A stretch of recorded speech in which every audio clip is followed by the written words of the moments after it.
ती पिकाने बहरलेली शेती पाहून तो शेतकरी किती आनंदी असतो. हातावरच्या ठेचा भाकरीत सुद्धा त्याचं पोट भरतं आणि किती समाधानाची झोप घेतो.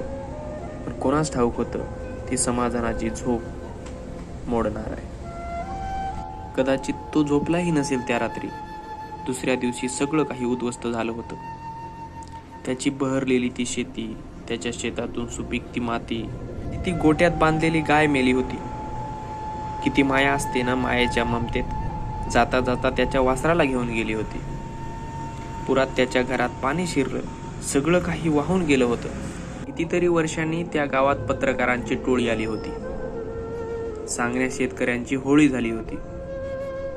सरकाराने सुद्धा दिलासा दिला, पण त्या दिलाशाने तो काय करू शकतो हे स्पष्ट केलं नाही.